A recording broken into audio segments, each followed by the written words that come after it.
There we go. All right. Senator, glad you could join us here. Senator Cotton is with us here on the Dave Elswick Show. We just heard Bill O'Reilly talking about the hunters. I was going to ask you that secondly today, but let's start off with this, the first question. He said that in The Godfather 2, the people just wanted to get their beaks wet, said that Hunter evidently got his beak soaked. That's well said. I think the plea bargain that was offered to Hunter Biden can't be characterized as anything other than a sweetheart deal for the president's son.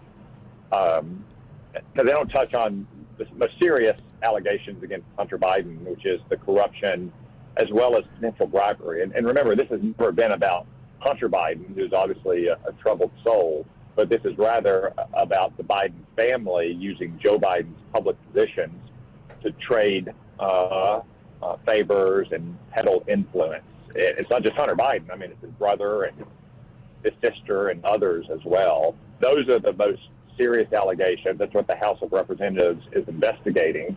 That's what I think most Arkansans would expect us to investigate. But I think what Merrick Garland, a highly politicized attorney general, has done here is try to... Well, what really concerns me... Let the media ignore it all for the next 18 months. Okay, what really concerns me, Senator, is that he had an illegal firearm. If it was an average American, they'd probably throw the book at you. He's not even getting his wrist slapped for that. He's not even going to plead guilty to that charge, is my understanding. He's going to plead guilty to a couple of minor tax charges like Al Capone, and then they're going to have a diverted prosecution agreement on the felony charge of the gun crimes. I think it's also somewhat ironic that this is an administration that's always demanding new gun control laws, that we confiscate weapons from law-abiding Americans who are trying to defend themselves, while the president's own son is getting off scot-free on a gun felony charge. Okay, so I want to ask you the most important question on my mind this morning, and it's the reason I called your folks that work for you and said, can you set up a time that the senator could come on? And they did, and they agreed that this was an important question. What are we to make about this aggressiveness from the Chinese government that they're going to open up a military base on Cuba? Well, Dave, what we should make of it is it's a grave threat to our national security. For as long as there's been in America, back to colonial times, our statesmen have been concerned about the control of Cuba. Since it's only 90 miles from Florida, it can be a staging ground against the continental United States. It controls the sea lines into both the Gulf of Mexico and the Caribbean basin. And then, of course, in modern times, it becomes even more serious with missile technology. So China could put missiles on Cuba that could strike much of the continental United States, to include Arkansas, in just a few minutes. There'd be much less warning. It's a very provocative step forward. The Biden administration should not allow this to happen. In some ways, you could say this is similar to what happened in the Cuban Missile Crisis. You had John F. Kennedy appeasing and conciliating and granting concessions to Soviet Russia for the first 2 years of his administration, and then he acts shocked when Soviet Russia takes the provocative steps of trying to put nuclear missiles there. And then John F. Kennedy gives away the farm. He lets Russia dictate terms to us. So we'll no longer try to overthrow Castro. The Soviets can put anything they want in Cuba as long as it's not nuclear. And then meanwhile, we took our nuclear missiles out of Turkey. So I'm very concerned not only that Joe Biden let it reach this point, but also what kind of secret concessions he may be granting to the Chinese communists to prevent them from going forward with this military base. But again, this is much more dangerous than a mere eavesdropping station, which is bad enough, Dave. This is a potential military base where Chinese missiles and aircraft could be based, posing a severe threat to our national security. Well, you were former military, and look, Mao is the one who said power comes out of the end of a gun. So we better be paying attention to what China's doing there in Cuba. Yeah, absolutely, Dave. In the end, military force is the ultimate reckoning power in international relations. We don't want to ever have to use our military, but we have to have the preponderance of power to deter aggressive adversaries like communist China or like the theocrats in Iran or like Vladimir Putin. And we've unfortunately let our military atrophy somewhat, and especially, I'm most especially worried about this new debt ceiling deal from a couple of weeks ago that puts severe caps on our military that is simply not going to provide the resources that we need for the troops, the aircraft, the ships, the weapons to defend ourselves, much less to support our allies. So you were on the tip of the spear when you were over in in Iraq doing your work back several years back.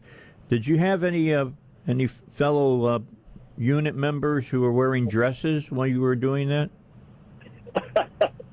No, Dave, I did not. And I think I know what you're referring to, which is the increasing number of flag officers that we have who seem to be prioritizing, the sensitivities of, I'm not sure exactly what it is to say, two LGBTQIA plus mark. That's right. Persons, I guess. When what we should be focused on, like a laser, is preparing our troops for combat in the hopes that they never have to face it. But as you know, Dave, as a veteran yourself, the old line that the more you sweat in training, the less you bleed in combat. And that's the sole focus that our military leadership should have. Yeah, this whole wokeness thing in the Air Force bothers me exceedingly. I'm an Air Force vet, and I saw that the Chief Master Sergeant of the Air Force had a few things. She had a few things to say about it the other day, and it gives me hope when I hear the Chief Master Sergeant of the Air Force say, "This is crazy."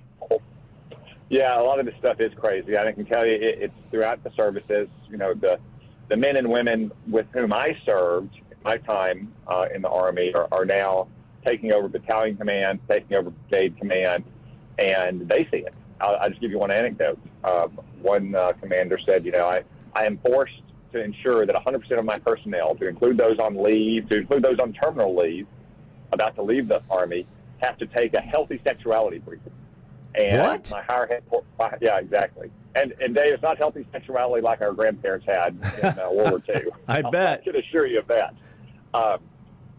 But my higher headquarters is tracking that on a spreadsheet. And they've got every name of my soldier, and they've got a little red or a little green box next to his name. They are tracking the name of every one of my soldiers and whether or not they've completed a basic shoot, move, and communicate live fire exercise. So what do you think I and other commanders are going to have to spend our time focusing on? What my higher headquarters is tracking on a by-name basis, or what they're not tracking? But which one of those is more important for my troops to be ready to fight and win tonight? It's incredible. I think back of when Dr. Strangelove came out, and I went and saw that movie, and Slim Pickens they're going to crash in Russia, and he starts talking about their box that has all their necessaries to survive, and one of the things that he pulls out is one unused condom, and now it's now you look at that and it's not funny anymore.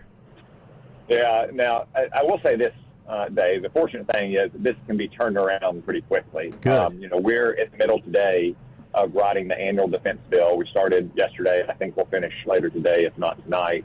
And there's going to be some incremental gains there. I expect an amendment that I proposed that would cap the pay for all diversity bureaucrats at what an 03 makes is going to pass. I proposed a similar amendment last week in the Intelligence Committee. It caps the pay for all diversity bureaucrats at the CIA at what a new clandestine service recruit would make. So, that's the heart of the CIA. Diversity bureaucrats shouldn't be making more than what they do.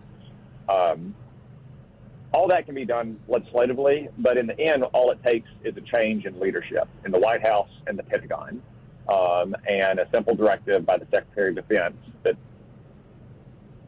and we're going to solely focus on training to fight and win our nation's wars.